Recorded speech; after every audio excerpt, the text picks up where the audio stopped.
Hello बच्चों, आज हम करने वाले हैं एसिड एंड बेस के कुछ इंपॉर्टेंट क्वेश्चन। ये हमारा केमिस्ट्री का सेकंड चैप्टर है, एसिड बेस एंड सॉल्ट। तो हम इसके ऊपर के कुछ इंपॉर्टेंट क्वेश्चंस को आज करने वाले हैं जो आपके एग्जाम में मोस्ट एक्सपेक्टेड हो सकते हैं। तो देखते हैं फर्स्ट क्वेश्चन कि name the acid and base that have constituted the salt ammonium nitrate. यानी हमें सॉल्ट बनाना है अमोनियम नाइट्रेट। जो सॉल्ट अमोनियम नाइट्रेट बनता है उसमें कौन सा एसिड और कौन बेस उसके पार्ट होते हैं, तो वो हमें यहाँ पर बताना है। तो इसमें जो हमारा यहाँ पर बेस होता है वो होता है NH4OH। ये तो हमारा यहाँ पर होता है बेस, अमोनियम हाइड्रोक्साइड।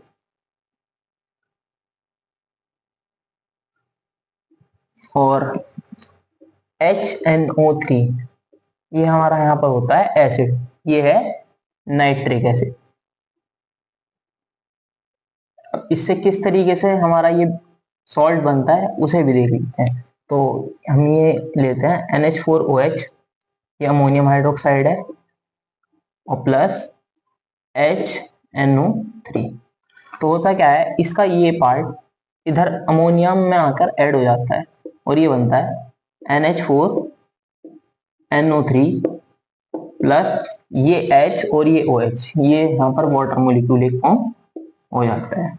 इस तरीके से हमारा यहाँ पर ये अमोनियम नाइट्रेट बनता हुआ दिखता है। और ये किस किस से मिलकर बना है, तो ये दो पार्ट है, दो कंपोजिशन हैं। तो NH4OH और सेकंड इज HNO3। NH4OH हमारे यहाँ पर अमोनियम हाइड्रोक्साइड हो जाता है और HNO3 हमारा यहाँ पर नाइट्रिक एसिड। सेकंड क्वेश्चन की तरफ मूव करते हैं, देखते हैं कि state the chemical name of plaster of Paris. एक तो हमें प्लास्टर ऑफ पेरिस का केमिकल नेम बताना है, and second thing is write a chemical reaction to show the reaction between plaster of Paris and water. और second हमें ये बताना है कि जब केमिकल रिएक्शन होगी प्लास्टर ऑफ पेरिस की वाटर के साथ, तो वहां पर क्या इफेक्ट हमें देखने के लिए मिलता है। इसका आंसर लिखते हैं। सबसे पहले हमें इसमें इसका देना है केमिकल नेम। तो केमिकल नेम क्या हो जाता है हमारे इसका यहाँ पर, केमिकल नेम हमारा यहाँ पर इसको जाता है कैल्शियम सल्फेट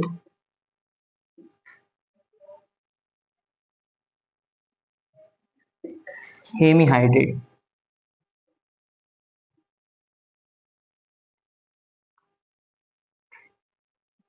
अब ये हेमीहाइड्रेट क्यों बोला, अभी आपको पता चल जाएगा।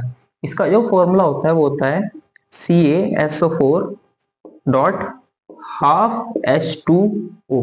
ये हाफ मॉलिक्यूल ऑफ वाटर होने की वजह से हम यहाँ पर इसको हेमीहाइड्रेट बोलते हैं। हमें इसकी रिएक्शन करानी है वाटर से। तो हम यहाँ पर जब इसकी वाटर से रिएक्शन कराते हैं तो ये हमारा यहाँ पर जो प्रोडक्ट मिलता है वो यहाँ पर हमारा मिलता है ये CaSO4 डॉट 2H2O। ये होता है जिप्सम।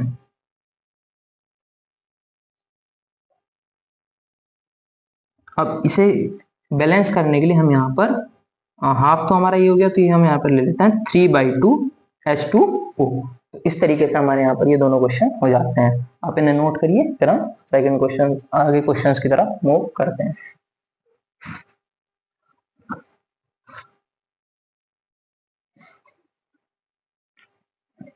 इन क्वेश्चंस को देखते हैं। इसमें क्या है, तो the pH of a sample of vegetable soup was found to be 6.5। हमारे पास वेजिटेबल सूप है जिसका pH हमें 6.5 बताया गया है। And how is this soup likely to taste, और ये टेस्ट करने में सूप कैसा होगा तो वो हमें बताना है। तो अब हमें यहाँ पर इसका जो pH दिया हुआ है वो दिया हुआ है 6.5। तो 6.5 अगर हमारा pH है तो हम यहाँ पर देखते हैं कि अगर किसी सॉल्यूशन का pH 7 है देन वो न्यूट्रल होता है। अगर हम 7 से लेफ्ट साइड मूव करते हैं तो एसिडिक नेचर बढ़ती है, इंक्रीज होती है, और अगर राइट साइड मूव करते हैं तो बेसिक नेचर इंक्रीज होती है। अब 6.5 जो है वो नियरली टू न्यूट्रल सॉल्यूशन यानी 7 के आसपास ही होता है। तो ये जो है हमारा वीक एसिड, यहाँ पर वीक एसिडिक नेचर का यहाँ पर होता है। अब वीक एसिडिक नेचर का होने की क्या वजह है कि ये 7 के बिल्कुल पास है। तो जितना हम इधर मूव करेंगे वो एसिडिक नेचर बढ़ेगी और इधर बेसिक नेचर बढ़ेगी। तो ये वीक एसिडिक नेचर का होता है। और इसका जो टेस्ट होता है हमारा यहाँ पर वो सोर यानी खट्टा होता है। अब ये तो वैसे भी हमें पता है कि एसिड्स का जो टेस्ट होता है वो सोर होता है। तो बट यहाँ इसकी मेन चीज ये है कि ये वीक एसिडिक होता है। अब नेक्स्ट क्वेश्चन देखते हैं कि what is mean by the term water of crystallisation. ये अंडरलाइन भी किया हुआ है कि वाटर ऑफ क्रिस्टलाइजेशन जो टर्म है इससे क्या मतलब है, and how would you show that copper sulphate crystal contain water of crystallisation, और हम ये किस तरीके से दिखाएंगे कि कॉपर सल्फेट के जो क्रिस्टल होते हैं उनमें वाटर ऑफ क्रिस्टलाइजेशन जो वो है वो कंटेन करते हैं। अब पहले तो इसी देखते हैं कि वाटर ऑफ क्रिस्टलाइजेशन से हमारा क्या मतलब है। अगर किसी सॉल्ट में हाइड्रेटेड वाटर प्रेजेंट है, हाइड्रेटेड वाटर प्रेजेंट है तो उसको हम उस टर्म को हम यहाँ पर बोल देते हैं वाटर ऑफ क्रिस्टलाइजेशन। और किस तरीके से हम शो करेंगे कि कॉपर सल्फेट में ये प्रेजेंस है, तो उसी के साथ हमारा आंसर यहाँ पर इसका स्टार्ट करते हैं कि if we heat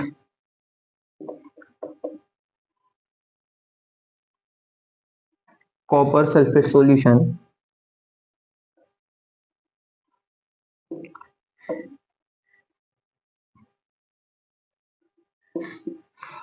if we heat copper sulfate solution, then its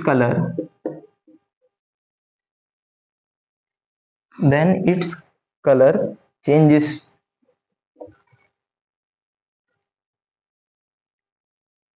to blue to colorless,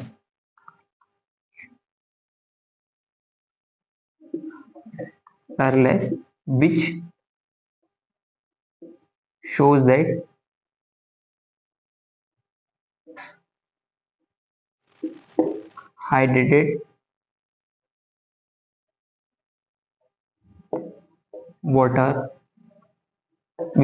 hydrated water is present, जो ये बताता है कि हाइड्रेटेड वाटर जो है वो वहां पर प्रेजेंट है। तो अगर हम कॉपर सल्फेट का जो सॉल्यूशन है उसको हीट दें तो इसके लिए केमिकल इक्वेशन लिखनी बहुत जरूरी है, अदरवाइज आप कितनी छुरी लिख रहे हैं उससे कोई ज्यादा फर्क नहीं पड़ता। तो देखते हैं CuSO4 डॉट 5H2O। अब ये जो यहाँ पर वाटर मॉलिक्यूल्स प्रेजेंट है इसको बोलते हैं वाटर ऑफ क्रिस्टलाइजेशन, ये होती है हमारी टर्म। अब अगर हम इसको यहाँ पर हीट देते हैं तो होता क्या है कि ये CuSO4 कॉपर सल्फेट और प्लस वाटर मॉलिक्यूल्स इसमें से रिमूव हो जाते हैं। अब ये जो है इसका कलर होता है ब्लू, एंड इसको या तो आप व्हाइट कलरलेस लिख सकते हो, अदरवाइज आप इसे व्हाइट लिख सकते हो, कोई ज्यादा फर्क नहीं पड़ता। ये क्वेश्चन हमारे हो गए, आप इन्हें लिख सकते हैं। फिर हम नेक्स्ट क्वेश्चन पर मूव करते हैं।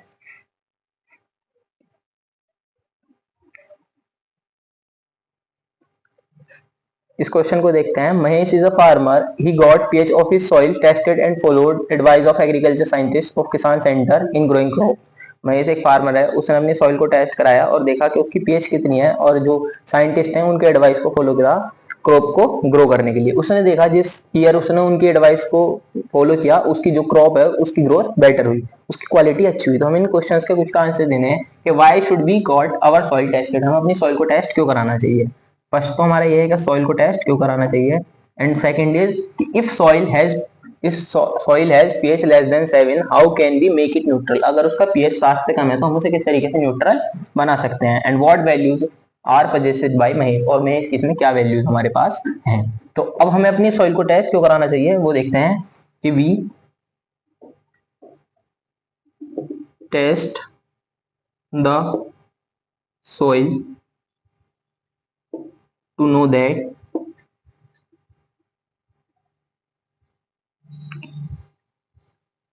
we test the soil to know that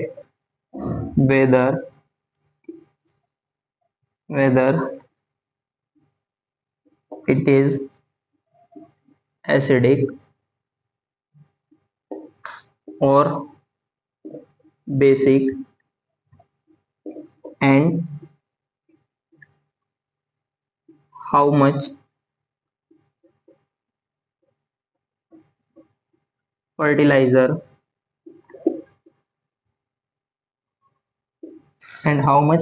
fertilizer should be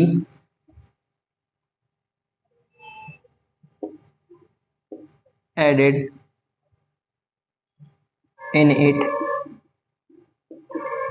to make it neutral. उसको न्यूट्रल बनाने के लिए उसमें कितना फर्टिलाइजर मिलाना जाना चाहिए ये भी हमें इससे बात से पता चल सकता है कि अगर हम अपनी सॉइल को टेस्ट कराते हैं। सेकंड क्या है कि अगर हमारी सॉइल का पीएच 7 से कम है, लेस देन 7 है, तो हम उसमें उसको न्यूट्रल बनाने के लिए क्या करना चाहिए, तो हम उसमें ऐसे फर्टिलाइजर्स मिलाने चाहिए जो कि बेसिक नेचर के हो, जैसे कि हम उसमें कैल्शियम कार्बोनेट मिला सकते हैं, कैल्शियम हाइड्रोक्साइड मिला सकते हैं। अब ये ध्यान रखना है कि जो हम उसमें बेस मिला रहे हैं वो सब वीक बेस होने चाहिए। अब अगर हम यहाँ पर स्ट्रॉन्ग बेस मिलाते हैं तो स्ट्रॉन्ग बेस हो सकता है कोरोसिव नेचर के हो, हमारा जो फार्मर है वो फार्मिंग करने जाए और उनके पैर वहां पर जल जाएं, तो इन्हें हमें वीक बेस यहाँ पर मिलाने होते हैं। और थर्ड क्या है कि what values are possessed by मेज। अब इस सारे के सारे जो यहाँ पर हमने प्रोसेस देखी, इस समय क्या पता चलता है कि मेज की क्या वैल्यूज है, कि वो एक जो है एजुकेटेड फार्मर है, एजुकेटेड फार्मर है, वेल अवेयर्ड पर्सन है, वेल अवेयर्ड पर्सन है। इस तरीके से आप यहाँ पर इनकी इसकी 2-3 जो वैल्यूज हैं, अच्छाई हैं, उनको यहाँ पर बता सकते हैं। ये क्वेश्चन हमारा कंप्लीट हो जाता है।